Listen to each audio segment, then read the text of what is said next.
If you've got yourself an old PS3 laying around, then jailbreaking it in 2025 is truly an amazing idea. The fact is, the jailbreaking scene has never been bigger than it's been the past year or two, and the features it provides are quite literally limitless. From emulators to mod menus and everything in between, jailbreaking the PS3 is a huge W. However, there are some things that must be avoided at all costs. Some of these things can literally get your console bricked completely or hit your backside with the black screen of death glitch that is pretty common with jailbroken PlayStation 3s, especially the old fat models. Don't worry your cotton socks too much, as your boy Bonesy is here to guide you through the 7 things you must avoid when using any jailbroken PS3 in 2025. Be sure to hit that like and subscribe button for your boy, and let's get right into the video. Tip number 1, and probably one of the most important, is to immediately turn off the automatic update feature if you haven't already. To do this, head over to the system settings, and at the very top, you'll see the option to disable the auto-update feature. This is absolutely essential because if you leave this unenabled and Sony release a random update for the PS3,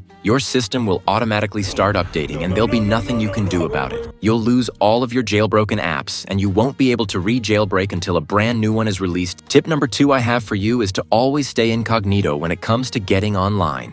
To do this, you'll first need to install yourself Webman. If you haven't already got this, simply head to the link in the description and click on the download button. From here, drag and drop the file onto a clean FAT32 formatted USB stick, and then go ahead and plug that USB stick into the right-hand slot of your console. After you've done this now, head to the Package Manager. Then click on Install Package Files. Click Standard, and then you will find your file here ready to install. Once you've downloaded Webman, you'll first want to run to App and allow it to reboot your console. After that, you should be able to access this menu like you see on screen. Now head on over to the Sign-In column and press R2 and triangle at the same time. You should see this message in the top right-hand corner of the screen.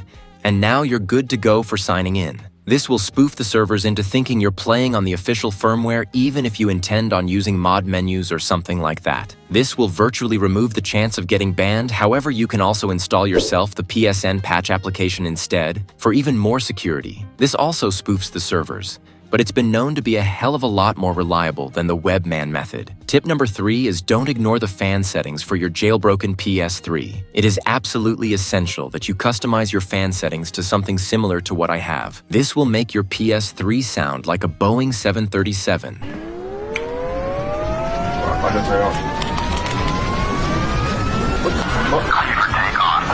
But it will prevent freezing or even the famous black screen of death that has claimed many PlayStations. You'll just need to make sure that your fan heat settings are high enough because jailbroken apps tend to use a ton more power than standard apps like Netflix. Tip number 4 is to stay away from a custom firmware type of jailbreak unless you're very experienced in the space and you are the owner of a newer type of PlayStation. Custom firmwares come with a lot more options and features than a standard hen, and you're also far less likely to get banned with a custom firmware. However, it's extremely easy to get yourself in a real pickle and end up with a console that's quite literally on fire or worse. The hen jailbreak is basically a light version of a jailbreak, but it will provide you with all you could ever need if you're a casual like me. But if you've got the balls to go for a full-blown custom firmware, then hats off to you, my friend, and best of luck to you. Tip number 5 I have for you is not to use the MultiMan application load any of your games if you can help it. For example, I have some of my PS2 games on my XMB so that I don't need to run them through MultiMan. This is mainly because MultiMan is very well known for black screens that crash your console.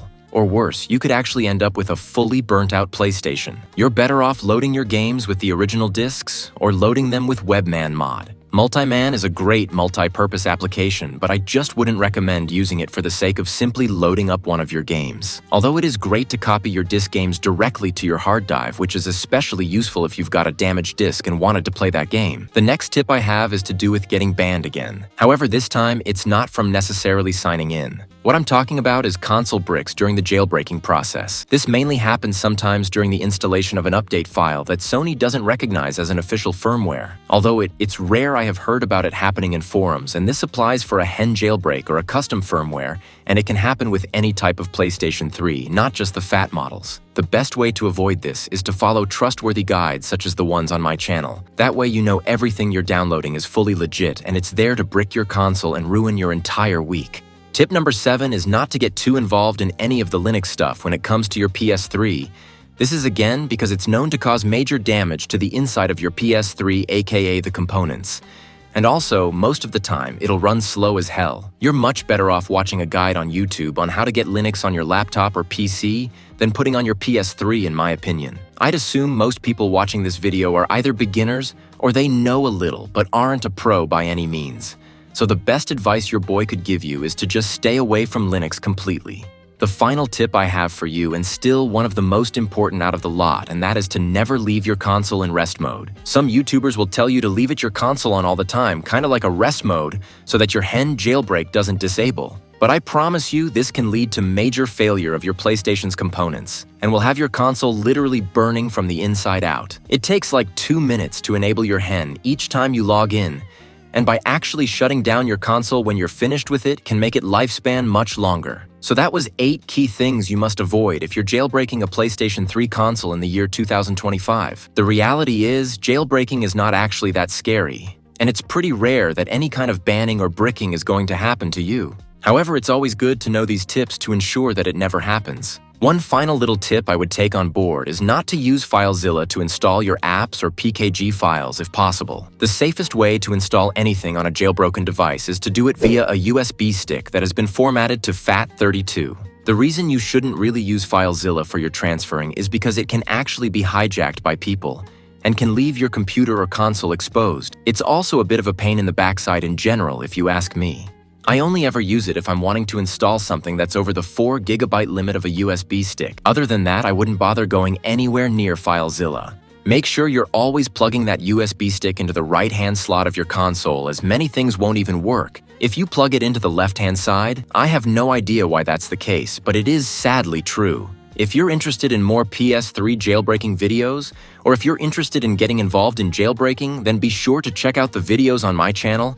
I cover everything to do with jailbreaking the 3 PS3 and even the PS4. If you're interested in that as well, and I make the most beginner-friendly videos that I can possibly make, as I know how difficult it can be to do some of the things people do with these consoles. You should also take a second and ask yourself if you're willing. Take the risks that are required when getting involved with jailbreaking a PlayStation 3. If you're somebody who just enjoys playing games without mod menus, or doesn't care about being able to change settings that you simply cannot do on the normal PlayStation XMB, then I recommend avoiding jailbreaking entirely. You don't want to get your PS3 completely bricked up for nothing. But if you're like me, and you think jailbreaking is totally awesome, then carry on, my friend, and enjoy the fruits of your labor. The options you get after completing the jailbreak process is quite literally endless, and there is hours of fun to be had should you choose to do it. Thank you so much for watching, guys. Please do hit the like and subscribe button in your way out. Have yourself a great day, take care, and peace.